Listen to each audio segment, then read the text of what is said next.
Dari kekuatan militer keseluruhan tahun 2025, siapa yang sebenarnya lebih unggul? Ya, Apakah siapa Indonesia yang paling dengan unggul jumlah ya? personel dan kapal perangnya yang masif atau Australia yang dikenal memiliki kekuatan udara dan teknologi militer canggih? Mari Hmm. kita bahas satu persatu.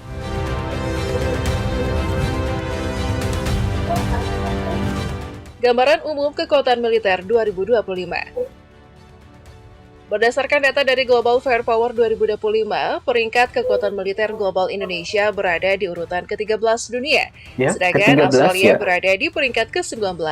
19. Meskipun perbedaan 6 peringkat tampak kecil, hal ini mencerminkan bahwa kedua negara memiliki pendekatan berbeda dalam strategi Hmm. pertahanan. Indonesia menekankan kuantitas personel dan penyebaran wilayah, sementara Australia fokus pada modernisasi teknologi. Assalamualaikum warahmatullahi wabarakatuh. Gimana kabarnya sobat? Mudah-mudahan dalam keadaan sehat dan baik-baik saja. Dimurahkan rezekinya dan juga dilancarkan segala urusannya. Balik lagi bersama saya di Jam-Jam Official. Di video kali ini saya akan mereaksi salah satu video yaitu dari channelnya Teknologi Populer. Silahkan ya di subscribe dulu yaitu channel Teknologi Populer. Nah, judulnya yaitu mana yang paling kuat? Perbandingan kekuatan militer Indonesia versus Australia 2025. Nah, secara peringkat memang tidak jauh beda ya. Indonesia peringkat ke-13 dunia ya TNI yaitu peringkat ke-13 dunia. Kalau Australia itu peringkat ke-19. Beda dikit ya. Tapi kita lihat ya secara alat-alat alutsistanya gimana perbandingannya ya. Kita tonton saja ya. Oke, sebelum kita menonton ke videonya, jangan lupa di-subscribe dulu yaitu Teknologi Populer dan juga Jam-Jam Official. Kalau sudah di-subscribe, mari kita tonton videonya. 1, 2, 3.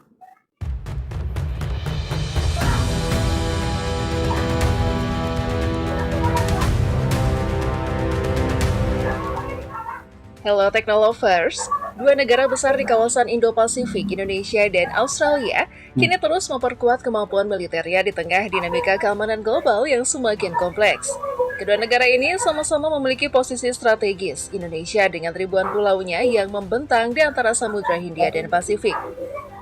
Dan Australia dengan kekuatan teknologinya yang terintegrasi dengan sistem pertahanan barat. Namun, jika diukur dari kekuatan militer keseluruhan tahun 2025, siapa yang sebenarnya lebih unggul? Ya, Apakah siapa Indonesia yang paling dengan unggul jumlah ya? personel dan kapal perangnya yang masif atau Australia yang dikenal memiliki kekuatan udara dan teknologi militer canggih? Mari kita bahas satu persatu.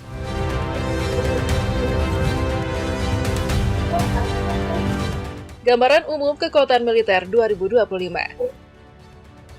Berdasarkan data dari Global Firepower 2025, peringkat kekuatan militer global Indonesia berada di urutan ke-13 dunia, Ya, sedangkan ke-13 Australia ya, berada di peringkat ke-19. 19. Meskipun perbedaan 6 peringkat tampak kecil, hal ini mencerminkan bahwa kedua negara memiliki pendekatan berbeda dalam strategi pertahanan. Indonesia menekankan kuantitas personel dan penyebaran wilayah, sementara Australia fokus pada modernisasi teknologi, interoperabilitas dengan sekutu, dan kekuatan udara maritim jarak jauh. Jumlah personil militer. Mari kita mulai dari sumber daya manusia. Personil aktif. Indonesia sekitar 400.000 tentara aktif, Australia hanya sekitar 57.350 Bedanya jauh ya? personil aktif. Cadangan militer, Indonesia 400.000 personil, Australia sekitar 32.050 personil. Paramiliter, Indonesia 250.000 anggota, termasuk Komcat, komponen cadangan, dan satuan pengamanan bersenjata non-reguler. Australia tidak memiliki pasukan paramiliter Bahkan resmi Malaysia dalam tidak struktur mempunyai JFP. personil Dengan cadangan. jumlah ini, Indonesia unggul sangat jauh dari sisi manpower. Namun Iya. perlu dicatat, Australia memiliki tingkat pelatihan, gaji, dan dukungan logistik yang lebih tinggi per prajurit. Kekuatan darat, TNI AD versus Australian Army. Matra darat menjadi tulang punggung pertahanan di setiap negara. Berikut perbandingan alutsista utama antara TNI Angkatan Darat dan Australian Army. Tank tempur utama, Indonesia 331 unit, Australia 59 unit. Kendaraan tempur lapis baja atau AFP, Indonesia 20.440 unit, Australia 15.648 Lebih banyak unit. juga Indonesia. Self-propelled artillery, Indonesia 153 unit, Australia 0 unit. Towed artillery, Indonesia 396 unit, Australia 48 unit. Peluncur roket atau MLRS, Indonesia 63 unit, Australia tidak ada. Dari data ini, Indonesia jelas memiliki keunggulan kuantitas dalam kendaraan tempur dan artileri. Namun, Australia mengandalkan kualitas dan kecanggihan teknologi pada sistem pertahanannya. Sebagai contoh, Australia mengoperasikan tank M1A1 Abrams, sementara Indonesia mengendalikan Leopard 2A4 dan AMX-13, serta tengah memesan Harimau medium tank buatan dalam negeri. Jadi, dari segi mobilitas dan daya tahan, keduanya bisa dikatakan seimbang, meski jumlah unit Indonesia jauh lebih banyak. Kekuatan laut, TNI AL versus Royal Australian Navy. Sebagai negara kepulauan, laut adalah garis pertahanan utama Indonesia. TNI AL memiliki sekitar 331 kapal perang, mencakup kapal selam, frigat, korvet, kapal cepat rudal, dan kapal patroli. Sementara Australia hanya memiliki sekitar 44 kapal perang utama, namun dengan teknologi dan jangkauan tempur yang jauh lebih modern. Mari kita lihat detail perbandingannya. Kapal selam, Indonesia 4 unit, Australia 6 unit. Frigat, Indonesia 7 unit, Australia 7 unit. Korvet, Indonesia 25 unit, Australia 3 unit. Kapal patroli, Indonesia 211 unit, Australia 10 unit. Kapal perang ranjau, Main Warfare, Indonesia 12 unit, Australia 3 unit. Selain itu, Indonesia memiliki kapal amfibi seperti KRI Teluk Wandama 527 dan KRI Makassar 590 yang berfungsi untuk mendukung operasi pendaratan pasukan. Sedangkan Australia unggul pada kapal besar seperti HMAS Canberra L02 dan HMAS Adelaide L01. Dua kapal induk amfibi terbesar di kawasan Pasifik Selatan yang mampu membawa pesawat tempur F-35B dan helikopter serbu. Artinya, Indonesia unggul secara jumlah armada dan daya jangkau regional, sementara Australia unggul dalam proyeksi kekuatan dan teknologi kapal modern. Kekuatan udara, TNI AU versus Royal Australian Air Force. Udara adalah domain di mana Australia menunjukkan keunggulan signifikan dalam hal teknologi. Berikut data perbandingannya. Total pesawat militer, Indonesia 459 unit, Australia 327 unit. Pesawat tempur fighter, Indonesia 41, Australia 24. Pesawat serang khusus, Indonesia 34, Australia 62. Pesawat angkut, Indonesia 70, Australia 38. Pesawat latih, Indonesia 112, Australia 98. Helikopter total, Indonesia 214, Australia 79. Helikopter serang Indonesia 15, Australia 22.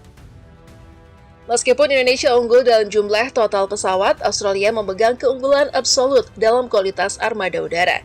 Royal Australian Air Force mengoperasikan F-35A Lightning II, pesawat tempur generasi kelima yang memiliki kemampuan siluman atau stealth. Sementara Indonesia baru memiliki pesawat generasi keempat seperti alutsista Australia itu lebih canggih daripada Indonesia ya. Su-47SK.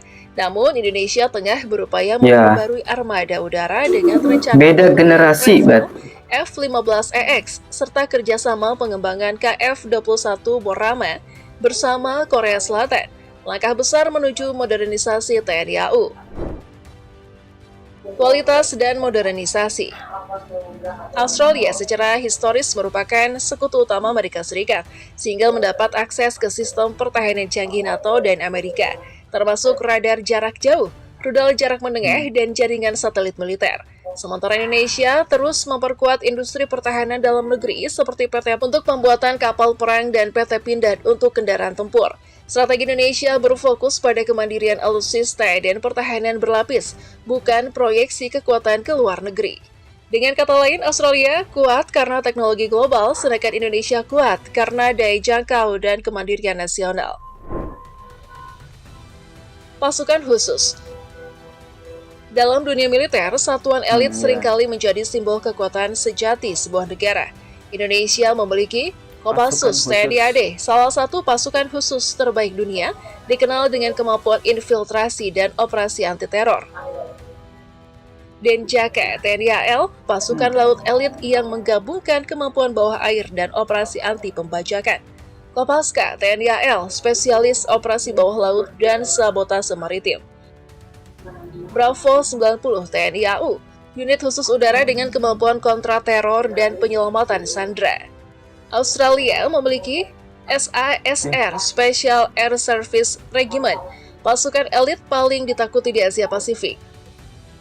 Second Commando Regiment, pasukan dengan kemampuan tempur darat dan udara lintas benua. Jika dibandingkan, Kopassus dan SASR sering disebut setara dalam pelatihan fisik dan disiplin, meski SASR unggul dalam dukungan teknologi dan mobilitas udara global. Analisis strategis.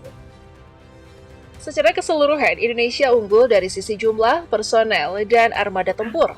Sedangkan Australia unggul dari segi kualitas, teknologi, dan koordinasi sekutu internasional. Indonesia memegang kekuatan dominan di kawasan Asia Tenggara, sementara Australia lebih fokus pada keamanan maritim Indo-Pasifik bersama AS, Jepang, dan Inggris melalui kemitraan AUKUS. Jika terjadi konflik konvensional regional, Indonesia memiliki keunggulan dalam jumlah dan penyebaran. Namun dalam perang berteknologi tinggi dan jangka panjang, Australia memiliki daya tahan sistematik dan keunggulan logistik yang lebih baik.